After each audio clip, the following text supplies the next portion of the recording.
సాయి మమత hospital మణుగూరులో ఒక private doctor ఆవేదన గత కొన్ని రోజులుగా నన్ను టార్గెట్ చేస్తున్నారు. డబ్బు కోసం నన్ను కొందరు బ్లాక్ మెయిల్ చేస్తున్నారన్నారు.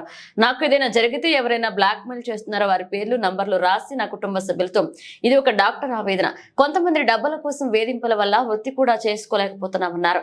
మణుగూరులో ప్రైవేట్ వైద్యం అందిస్తున్న డాక్టర్ శశిధర్ కు గత కొన్ని రోజులుగా బెదిరింపు ఫోన్ కాల్స్, నువ్వు ఎలా వైద్యం చేస్తావు, నువ్వు కాకపోతే వేరొకరు, ఇలా కొంతమంది బెదిరింపులకు పాల్పడుతున్నారని, డాక్టర్లను బెదిరిస్తే వైద్యం ఎలా నిర్వహించాలంటూ డాక్టర్ శశిధర్ వీడియో రూపంతో రిలీజ్ చేశారు. అందరికీ నమస్కారం అండి. మణుగూరు ప్రజలకి నేను డాక్టర్ శశిధర్.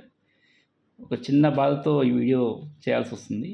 గత 3-4 నెలలుగా నన్ను కొన్ని శక్తులు, అంటే కొంతమంది మనుషులు వాళ్ళ టార్గెట్స్ కోసం డబ్బులు ఇవ్వకపోతే ఈ ప్రాక్టీస్ ఎలా చేస్తాం, ఎలా ఇక్కడ ఉండగలుగుతారు, మీరు కాకపోతే ఇంకోళ్ళు వస్తారు అనే విధంగా కొన్ని బెదిరింపులు వస్తున్నాయి. అది కొంచెం బాధగా ఉంది యాక్చువల్గా. ఎందుకంటే ఒక చిన్న విషయం చెప్పాలి మీకు. 2008-2009 టైంలో నేను మణుగూరు వద్దాం అనుకున్న టైంలో అప్పుడు భయం వేసింది. మణుగూరు అంటే పుట్టి పెరిగినా కానీ అమ్మో ఏంటో మణుగూరు అంటే ఒక భయం అనేది ఉంది ఎప్పటి నుంచో. అది కొంతమంది బెదిరింపు డబ్బులు తీసుకుంటుంది, చిన్న భయంతో నేను రాలేకపోయాను అప్పట్లో. కానీ 2011 ఆ టైంలో నా క్లాస్మేట్ గోపాలు రాత్రి 9:30కి చాలా బాధపడుతూ ఫోన్ చేశాడు. నొప్పిరా, ఎవరు చూడలేకపోతున్నారు, ఎవరు రావట్లేదని. 2006-7-8లో డాక్టర్ కిరణ్ కుమార్ కొన్ని రోజు చేసి ఉండే. కొన్ని దాడుల వల్ల వాళ్ళు ప్రాక్టీస్ ఆపేశారు. కొంతమంది సీనియర్స్ వాళ్ళకి ఏజ్ అయిపోవడంలో వాళ్ళు ప్రాక్టీస్ ఆపేశారు. 8:30 తర్వాత నరకయాతన ఉండేది మన ఊరి పరిస్థితి. అది కొంచెం బాధ అనిపించింది నాకు. 2012లో నేను ఆల్రెడీ మెడిసిన్ అయిపోయింది, కార్డియాలజీ అయిపోయింది. సరిగ్గా ఫారెన్కి వెళ్ళిపోదాం అన్న టైంలో మా medical shop Seenu lab review వచ్చేసి, సార్ ఒక 15 రోజులు చూడండి సార్, మన ఊరికి వచ్చేసి కొంచెం ఎవరు చూసేవాళ్ళు కరెక్ట్ లేరు, రండి సార్, ఒక 15 రోజులు మీరు నచ్చితే ఉండండి, లేకపోతే మీ ఇష్టం, వెళ్ళిపోదు సార్ అన్నారు. సరే 15 రోజులే కదా, నా ఊరే కదా అని వచ్చి ప్రాక్టీస్ చేశాను. కానీ ఆ 15 రోజుల్లో మమకారం అనేది చిన్నప్పటి నుంచి నన్ను ఎత్తుకున్న వాళ్ళు కావచ్చు, నైబర్స్ కావచ్చు, ఫ్రెండ్స్ కావచ్చు, టీచర్స్ కావచ్చు, చాలామంది మంచి మంచి మనుషులు, మన ఎస్కేటి గారు కావచ్చు, రాధాకృష్ణ గారు కావచ్చు, హరిబాబు గారు కావచ్చు, మన ఎమ్మెల్యేస్ కావచ్చు, రమేష్ గారు కావచ్చు, అందరూ ఆప్యాయత చూసి చాలా, ఎందుకు డబ్బు కంటే ఈ పేరు గొప్ప అనేది కొంచెం అనిపించింది నాకు. అందుకే కొన్ని రోజులు ఉందాంలే అని ఉన్నాను. యాక్చువల్గా మా నాన్నగారు ఆయన 10,000 వస్తే 9,000 నాకు పంపించి 1,000 రూపాయలు బతికిన మనిషి ఆయన. నేను పొద్దున 5 గంటలు లేచి పరోటాలు అమ్మేసి వచ్చిన ఒక దాంతో కొంచెం చిన్న ఇంకో పరోటా తినేసి మళ్ళీ సాయంత్రం కాలేజ్ అయిపోయిన సాయంత్రం వచ్చేసి 50-100 చపాతీలు చేసి, ఆ చపాతీలు చేస్తూ కూడా ట్యూషన్ చెప్పేవాడిని జూనియర్స్కి. రాత్రి 12 గంటలు పడుకొని 5 గంటల నిద్ర మాత్రం పడుకున్నాను. అలా 9 సంవత్సరాలు గడిపాను ఫారంలో.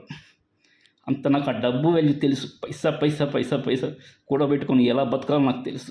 కానీ ఇక్కడ కొన్ని శక్తులు డబ్బు డబ్బు డబ్బు ఓన్లీ 1, 2, 3 అట్లా కూడా, కానీ రోజుకి ఈరోజు అది 7 సంఖ్యకి వెళ్ళిపోయింది. అది శక్తి, డబ్బులు ఎందుకు ఇవ్వాలి? అంత కష్టపడితే డబ్బులు వస్తే తెలుసా అంటే అసలు అది పైసా పొద్దున 7 గంటలు లేసి రాత్రి 12 గంటల వరకు అది పైసా 50 రూపాయలు, 100 రూపాయలు పైసా కూడబెట్టుకొని నేను జాగ్రత్తగా కాపాడుకునేది నా పిల్లల కోసమే. మా నాన్న కష్టపడి నన్ను చదివించాడు, నేను నా పిల్లలు చేయాలి. నేను ఆల్రెడీ 20% సర్వీస్ చేస్తున్నాను. ఆల్రెడీ నాకు వచ్చిన ఆదాయంలో అది కొంచెం 7th క్లాస్ నుంచి మొదలుపెట్టాం. మా నాన్నగా చెప్పింది అది. ఇప్పుడు కొత్తగా సర్వీస్ కాదు అది. పుట్టబద్ది సాయి పట్ల సమితిలో మేము చేసేవాళ్ళం. వచ్చిన వాళ్ళకి మాకు కొంచెం బియ్యం ఇచ్చుడో చేసి ఎంత చూస్తే అంతగా. ఈ రోజుకి వాళ్ళు ఒక్కొక్క ఊరు నుంచి కొంతమంది తెలిసిన వాళ్ళు, పాత వాళ్ళు ఇప్పటికీ వస్తుంటారు. వాళ్ళకి ఈ రోజుకి నేను సాయం చేస్తాను. ఈరోజు ఒక అవసరం పెడితే 25-30% కూడా వెళ్తుంది. అంతకంటే ఎక్కువ అనేది దానం చేయడం అనేది అది తప్పండి. అది రేపు పిల్లలు అడుగుతారు, ఇంత సంపాదించి ఇంత కష్టపడి ఎందుకు నా అంతగా దానం చేసిన అడిగే పరిస్థితి నాకు వద్దండి. చాలు 25-30% సర్వీస్ అయినా, అంతకంటే ఎక్కువ చేయకూడదండి. వద్దండి దయచేసి. ఆ శక్తులు ఇప్పటికైనా కానీ ఆగిపోతానని అనుకుంటున్నాను. ఇంకా శక్తి పెరగద్దు. అది ఎవరైనా కావచ్చు. అది ఈ వీడియో చూస్తే సగం వాళ్ళు అర్థమైపోతుంది. అది రేపు నాకు కానీ నా ఫ్యామిలీకి కానీ ఏమైనా అయితే వాళ్ళ పేర్లు కూడా నెంబర్ కూడా రాసి లాకర్లో పెట్టాను. ఈ ఊరు పెద్ద మనుషులు కొంచెం ఆ చీడపురుగులు మాత్రం దయచేసి వెళ్ళింది కొట్టండి అంతే. నెక్స్ట్ యూత్ చాలామంది రెడీగా ఉన్నారు. నా దగ్గర నుంచి ఆల్రెడీ ఒక 20 మెంబర్స్ గ్రాడ్యుయేట్స్ నా దగ్గర చాలామంది చెప్పుకుంటున్నాయి. మొత్తం కూర్చోబెట్టి జాగ్రత్తగా వాళ్ళకి అన్ని చాలామంది వాళ్ళు ప్రాక్టీస్ చేయడానికి రెడీగా ఉన్నారు మన ఊరిలో. నెక్స్ట్ అది 2025-26 కావచ్చు. వాళ్ళకి భయం వద్దండి. అమ్మో వస్తే ఎవరికో వచ్చి బెదిరింపులు ఇస్తారు, డబ్బులు తీసుకున్న పరిస్థితి వద్దండి. దయచేసి ఫుల్ స్టాప్ పెట్టండి. శక్తులు నాది మా మిస్సెస్ కానీ పిల్లల్ని కానీ సండే కూడా తీసుకెళ్ళకుండా ప్రాక్టీస్ చేశాను. సాయంత్రం కూడా కష్టపడ్డాను. తీసుకోవచ్చు లీవ్, కానీ అమ్మో నా ఊరు, నా ప్రజలు, ఆ ఆప్యాయత, పుట్టి పెరిగి ఇక్కడ ఉన్న వాళ్ళు, ఆ మమకారం వేరే ఉంటుందండి. దయచేసి వచ్చే న్యూ డాక్టర్స్ మాత్రం ఆ బాధ కలిగించకండి, ఫుల్ స్టాప్ పెట్టేయండి. మీ టార్గెట్స్ కోసం, మీ డబ్బుల కోసం అనవసరంగా డాక్టర్స్ని టార్గెట్ చేయకండి. ఎథికల్ ప్రాక్టీస్ మొత్తం పోతుంది, అనెథికల్ ప్రాక్టీస్ వస్తుంది.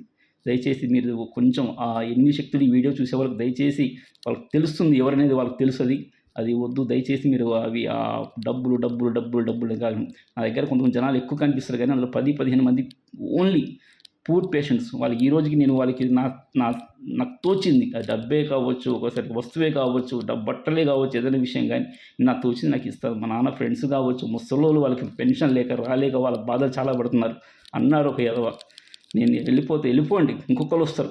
ఎట్లండి అది ఇక్కడ నుంచి పుట్టి పిన్న వాళ్ళు ఎవరు ఉన్నారు చెప్పండి, వస్తారు కొంచెం మీరు ఇట్లా అంటే ఇంకొక డాక్టర్ వెళ్ళిపోతారు, ఇంకొక డాక్టర్ వస్తారు కరెక్టే, కానీ అట్లా అనడం తప్పు కాదండి. అది ఇంకోసారి ఎవరిని కూడా డాక్టర్ని వెళ్ళిపోండి, ఉండండి, డబ్బులు ఇస్తూనే ఉండండి మాత్రం అనకండి దయచేసి. అది తప్పండి.